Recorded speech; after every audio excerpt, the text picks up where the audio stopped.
கடவுளின் வார்த்தை. யாத்திராகமம் 18ஆம் அதிகாரம் 8ஆம் வசனம்.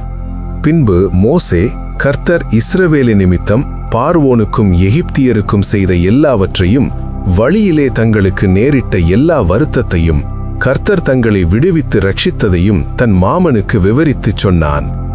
9ஆம் வசனம்.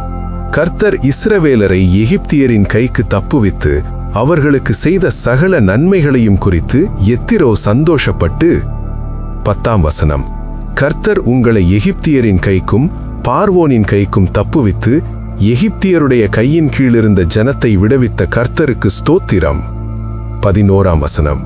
கர்த்தர் எல்லா தேவர்களை பார்க்கிலும் பெரியவர் என்பதை இப்பொழுது அறிந்திருக்கிறேன். அவர்கள் இடும்பு செய்த காரியத்தில் அவர்களை மேற்கொண்டார் என்று சொல்லி.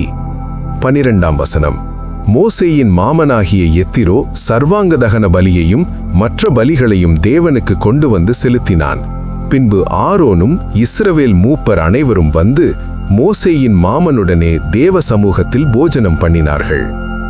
13ஆம் வசனம். மறுநாள் மோசே ஜனங்களை நியாயம் விசாரிக்க உட்கார்ந்தான். ஜனங்கள் காலமே துவங்கி சாயங்காலம் மட்டும் மோசேக்கு முன்பாக நின்றார்கள். 14ஆம் வசனம். ஜனங்களுக்கு அவன் செய்த யாவையும் மோசேயின் மாமன் கண்டு, நீர் ஜனங்களுக்கு செய்கிற இந்த காரியம் என்ன? நீர் ஒன்றியாய் உட்கார்ந்திருக்கவும் ஜனங்கள் எல்லாரும் காலமே துவங்கி சாயங்காலம் மட்டும் உமக்கு முன்பாக நிற்கவும் வேண்டியது என்ன என்றான். 15ஆம் வசனம்.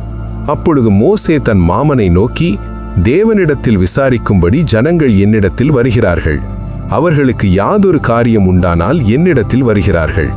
நான் அவர்களுக்குள்ள வழக்கை தீர்த்து தேவ கட்டளைகளையும் அவருடைய பிரமாணங்களையும் தெரிவிக்கிறேன் என்றான்.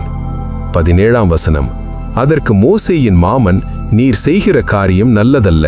18ஆம் வசனம். நீரும் உம்மோடே இருக்கிற ஜனங்களும் தொய்ந்து போவீர்கள். இது உமக்கு மிகவும் பாரமான காரியம். நீர் ஒருவராய் அதை செய்ய உம்மாலே கூடாது. 19ஆம் வசனம். இப்பொழுது என் சொல்லை கேளும். உமக்கு ஒரு ஆலோசனை சொல்லுகிறேன். தேவனும் உம்மோடே கூட இருப்பார். நீர் தேவ சந்நிதியிலே ஜனங்களுக்காக இரும். விசேஷித்தவைகளை தேவனிடத்தில் கொண்டு போய். 20ஆம் வசனம். கட்டளைகளையும் பிரமாணங்களையும் அவர்களுக்கு வெளிப்படுத்தி அவர்கள் நடக்க வேண்டிய வழியையும் அவர்கள் செய்ய வேண்டிய காரியத்தையும் அவர்களுக்கு தெரியப்படுத்தும். 21ஆம் வசனம். ஜனங்கள் எல்லாருக்குள்ளும் தேவனுக்கு பயந்தவர்களும் உண்மையுள்ளவர்களும் பொருளாசையை வெறுக்கிறவர்களுமான திறமையுள்ள மனிதரை தெரிந்து கொண்டு அவர்களை 1000 பேருக்கு அதிபதிகளாகவும் 100 பேருக்கு அதிபதிகளாகவும் 10 பேருக்கு அதிபதிகளாகவும் ஜனங்கள் மேல் தலைவராக்கினான். 22ஆம் வசனம். அவர்கள் எப்பொழுதும் ஜனங்களை நியாயம் விசாரித்து பெரிய காரியங்கள் யாவையும் உம்மிடத்தில் கொண்டு வரட்டும், சிறிய காரியங்கள் யாவையும் தாங்களே தீர்க்கட்டும். இப்படி அவர்கள் உம்மோடே கூட இந்த பாரத்தை சுமந்தால் உமக்கு இலகுவாயிருக்கும். 23ஆம் வசனம். இந்த பிரகாரம் நீர் செய்வதும் இப்படி தேவன் உமக்கு கட்டளையிடுவதும் உண்டானால் உம்மாலே தாங்கக்கூடும். இந்த ஜனங்கள் எல்லாரும் தாங்கள் போகும் இடத்துக்கு சுகமாய் போய் சேரலாம் என்றான். 24ஆம் வசனம்.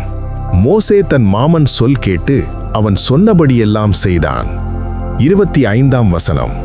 மோசே இஸ்ரவேலர் எல்லாரிடத்திலும் திறமையுள்ள மனிதரை தெரிந்து கொண்டு அவர்களை 1000 பேருக்கு அதிபதிகளாகவும் 100 பேருக்கு அதிபதிகளாகவும் 50 பேருக்கு அதிபதிகளாகவும் 10 பேருக்கு அதிபதிகளாகவும் ஜனங்கள் மேல் தலைவராக்கினான்.